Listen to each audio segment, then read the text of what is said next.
Bonjour à tous. Avant de commencer cet épisode, n'hésitez pas à vous abonner à la chaîne ainsi qu'à liker et partager la vidéo. Débutons maintenant ce 5e épisode de l'actu du front. Partons tout de suite du côté de Moscou, où d'après les services de renseignement américains, la Russie achèterait maintenant des munitions à la Corée du Nord. La divulgation intervient quelques jours après que la Russie ait reçu les premiers drones de fabrication iranienne. Aux yeux de responsables américains, la décision de la Russie de se tourner vers l'Iran et maintenant la Corée du Nord est un signe que les sanctions nuisent à la capacité de Moscou à approvisionner son armée. Les sanctions économiques n'ont jusqu'à présent pas paralysé la Russie. Les prix de l'énergie, poussés à la hausse par l'invasion, ont rempli sa trésorerie et permis à Moscou d'atténuer les effets des restrictions des exportations et importations. Les sanctions contre les oligarques russes individuels n'ont pas non plus réussi à saper le pouvoir du président Vladimir Poutine. Cependant, concernant la capacité de la Russie à reconstruire son armée, les actions économiques de l'Europe et des États-Unis ont été efficaces. Elles ont bloqué la capacité de la Russie à acheter des armes et de l'électronique pour fabriquer ses armes. Moscou avait espéré que la Chine serait disposée à contourner ses sanctions à l'exportation et à continuer à approvisionner son armée, mais si la Chine est disposée à acheter du pétrole russe à prix bas, Pékin a respecté jusqu'à présent les contrôles à l'exportation et n'a pas essayé de vendre du matériel ou des composants militaires. On ne sait pas dans quelle mesure les achats à la Corée du Nord ont à voir avec les sanctions. Il n'y a rien de high-tech dans un obus de 152 mm ou une fusée de style Katyusha que la Corée du Nord produit. La seule raison pour laquelle le Kremlin devrait avoir à acheter des obus d'artillerie ou des roquettes à la Corée du Nord est que Poutine n'a pas voulu ou n'a pas pu mobiliser l'économie russe pour la guerre, même au niveau le plus élémentaire. Si la Russie se fournit auprès des Nord-Coréens et des Iraniens, l'Ukraine quant à elle s'est tournée du côté du Pakistan pour la fourniture d'obus aux standards soviétiques. La vente de ces obus fait partie d'un accord triangulaire entre les États-Unis, le Pakistan et l'Ukraine sur fond de versements anticipés d'un prêt de 1,2 milliard de dollars du FMI. Le soutien américain à cette aide financière, débloquée cet été, aurait comporté plusieurs conditions classées confidentielles, parmi lesquelles la vente d'obus au profit de l'armée ukrainienne. Restons du côté de l'Ukraine, où Kyiv vient d'acheter d'anciens canons tractés TRF-1 français. Prédécesseur du maintenant bien connu canon César, le TRF-1 a été produit à 105 exemplaires et n'est plus en service dans l'armée française, sauf quelques-uns stationnés à Djibouti. D'une portée de 24 km avec un obus standard, il est l'équivalent du M777 américain fourni en grand nombre à l'armée ukrainienne. Cette vente a été réalisée par la société française S2M Équipement, société qui remet en état ou modernise des équipements militaires retirés du service. Leurs catalogues vont du VAB au ERC-90 Saguet, en passant par des cuisines roulantes ou des ponts flottants motorisés. Allez faire un tour sur leur site, c'est assez intéressant. Le lien est en description. Bien évidemment, n'importe qui ne peut pas acheter de canon TRF-1 et la vente a précédemment été approuvée par l'État français.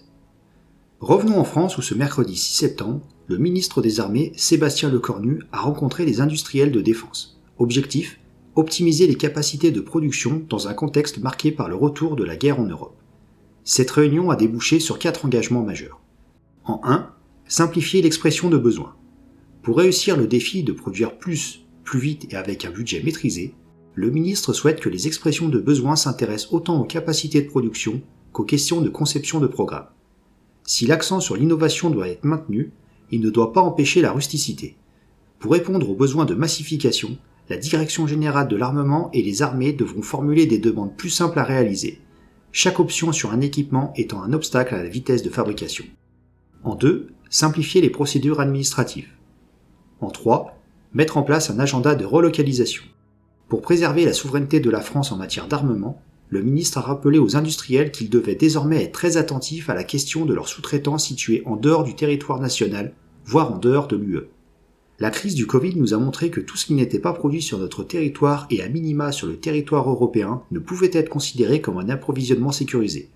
Sébastien Lecornu a donc exprimé son souhait d'établir avec les industriels un agenda de relocalisation pour ne pas être dépendant d'un savoir-faire étranger et pour protéger le savoir-faire français. Le 4e et dernier point porte sur le changement d'approche de la gestion des stocks. La guerre en Ukraine révèle l'importance des stocks, notamment en munitions, dans le cadre d'un conflit de haute intensité. Le sujet s'impose donc en tête des priorités du ministre dans le passage à une économie de guerre. Pour répondre à ce nouveau défi, les armées françaises vont reconstituer leurs stocks de munitions qui seront désormais évalués pour répondre à l'hypothèse d'un engagement majeur. Par ailleurs, le ministre a demandé aux industriels de s'organiser pour constituer des réserves de matières premières et ainsi être en mesure de répondre efficacement aux commandes du ministère des Armées. La mutualisation des stocks entre les entreprises d'armement français est d'ailleurs à l'étude. De leur côté, les industriels se sont également engagés sur des accélérations de production significatives concernant les matériels prioritaires. Ainsi, les obus de 155 mm pourront être livrés en 3 mois au lieu de 9, et le canon César, qui demandait plus de 30 mois auparavant contre 24 aujourd'hui, sera bientôt produit en seulement 12 mois. Si ces 4 points venaient à être mis en œuvre, ce serait un changement majeur et une excellente nouvelle pour la France et son armée. Restons en France où Paris a de nouveau exprimé son soutien à la Grèce face aux provocations turques. Depuis quelques semaines, les tensions entre la Grèce et la Turquie reprennent à nouveau de l'ampleur. En mai, la diplomatie turque a ainsi remis en cause la souveraineté grecque sur certaines îles de la mer Égée, objet d'un différend territorial ancien entre les deux pays. Puis Ankara a décidé de rompre le dialogue avec Athènes. Dernièrement, après avoir annoncé la reprise de sa prospection de gaz naturel en Méditerranée orientale, la Turquie a accusé la Grèce d'avoir utilisé un radar de conduite de tir d'un système S-300 contre ses avions de combat, et soutenu que des F-16 grecs avaient harcelé des F-16 turcs, ce que la partie grecque a démenti. Le 3 septembre, le président Erdogan a encore durci le ton en évoquant l'affaire d'Izmir, ville reprise aux Grecs en 1922 lors de la deuxième guerre gréco-turque. Il a déclaré, je cite, « Si vous allez plus loin, vous paierez un prix élevé, très élevé. Votre occupation des îles ne nous lie en rien. Le moment venu, nous ferons le nécessaire. Nous pouvons arriver subitement la nuit. Nous n'avons qu'un mot pour la Grèce. N'oublie pas Izmir. » À Athènes, on prend évidemment les menaces de M. Erdogan très au sérieux, et quand la presse grecque a interrogé la ministre française des Affaires étrangères sur la position qu'aurait Paris en cas d'attaque militaire contre son territoire, Madame Colonna a rappelé que la France et la Grèce étaient liées par un accord de coopération stratégique et que si les deux parties constataient qu'il y avait une attaque armée contre le territoire de l'un ou l'autre pays, il y aurait une assistance mutuelle. Madame Colonna ne l'a pas précisé, mais l'accord signé en septembre 2021 entre la France et la Grèce stipule que les parties se portent mutuellement aide et assistance par tous les moyens appropriés et, si besoin, l'emploi de la force armée. Ces déclarations ont été reçues chaleureusement par la partie grecque. Finissons cet épisode en Ukraine, où il y a quelques jours, je vous parlais d'un début de contre-offensive ukrainienne dans le sud du pays en direction de Kherson. En effet, le secteur a subi d'intenses bombardements ces dernières semaines, et tout portait à croire que cette préparation allait déboucher sur une offensive massive, les Russes ayant même commencé à déplacer des troupes dans le secteur. Nous voilà plusieurs jours plus tard, et c'est une énorme surprise pour tous les observateurs, puisque l'Ukraine ne mène pas qu'une offensive au sud, mais bien une attaque générale sur 3 fronts. Au sud, dans l'oblast de Kherson, à l'est dans le Donbass, et au nord près de Kharkiv. Dans l'oblast de Kherson, des brigades ukrainiennes ont mené des opérations offensives et détruit un pont flottant militaire à Darivka, pont que les forces russes avaient déployé après que le pont routier voisin ait été gravement endommagé. Le point de passage de Darivka est l'une des principales routes entre les secteurs nord et sud de la présence militaire russe le long du fleuve Dniepr. Le ciblage systématique par l'Ukraine des points de passage vulnérables exerce une pression sur les forces russes alors qu'elles tentent de contenir les attaques ukrainiennes. Cela ralentit leur capacité à déployer des réserves opérationnelles et à se réapprovisionner en matériel depuis l'Est. S'il y a bien une offensive du côté de Kherson et dans le Donbass, c'est bien du côté de Kharkiv que les résultats sont les plus spectaculaires. Depuis le 1er septembre, les forces ukrainiennes ont avancé de plus de 50 km dans le territoire précédemment détenu par la Russie, prenant de court les forces russes, et ce sont près de 3000 km² qui ont été repris par l'Ukraine en quelques jours. Face à cette avancée, la Russie a ordonné le retrait de ses troupes à l'ouest de la rivière Oskil, comme on peut le voir sur ces cartes. Si nous n'avons pas encore de preuves de leur libération, les forces ukrainiennes ont atteint les villes de Kupiansk et d'Izium.